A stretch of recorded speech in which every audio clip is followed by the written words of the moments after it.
بسم الله الرحمن الرحيم. هل أتى على الإنسان حين من الدهر لم يكن شيئا مذكورا إنا خلقنا الإنسان من نطفة أمشاج نبتليه فجعلناه سميعا بصيرا إنا هديناه السبيل إما شاكرا وإما كفورا أعتدنا للكافرين سلاسل وأغلالا وسعيرا إن الأبرار يشربون من كأس كان مزاجها كافورا عينا يشرب بها عباد الله يفجرونها تفجيرا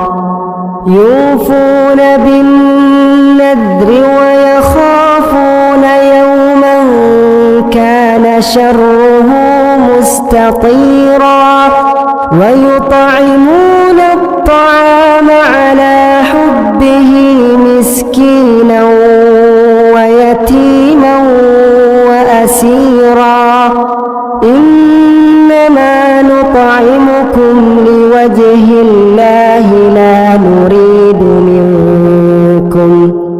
لا نريد منكم جزاء ولا شكورا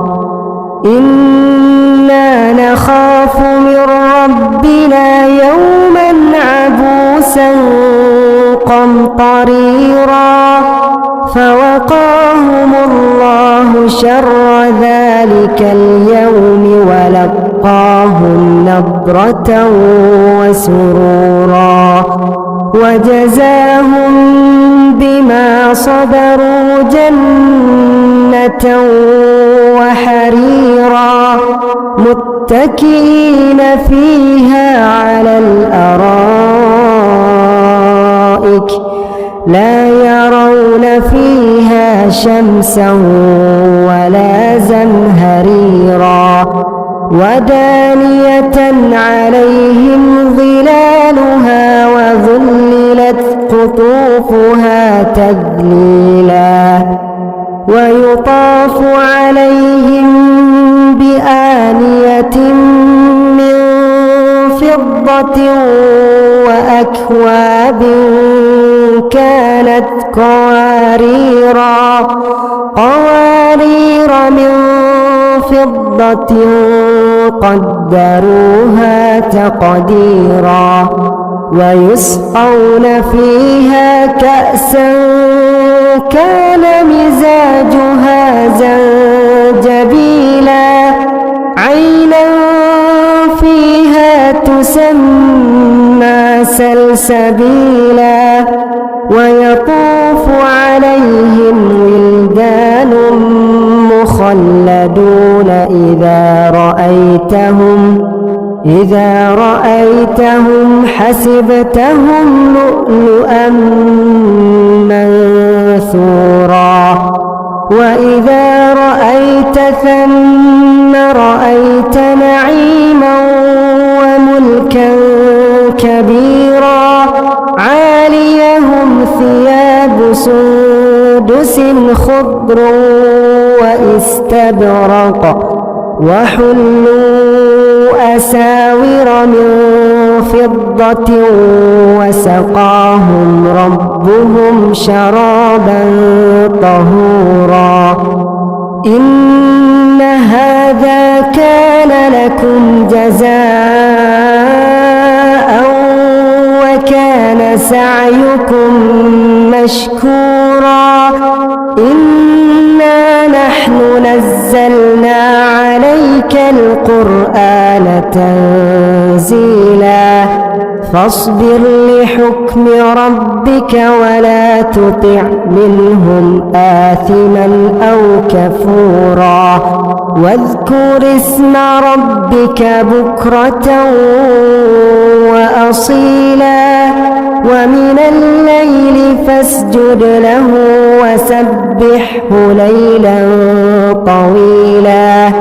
إن هؤلاء يحبون العاجلة ويذرون وراءهم يوما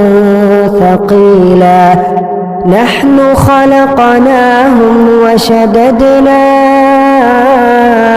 أسرهم وإذا شئنا بدلنا أمثالهم تبديلا إن هذه تذكرة فمن شاء اتخذ إلى ربه سبيلا وما تشاءون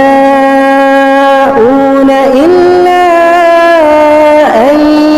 يشاء الله إن الله كان عليما حكيما يدخل من يشاء في رحمته والظالمين أعد لهم عذابا أليما.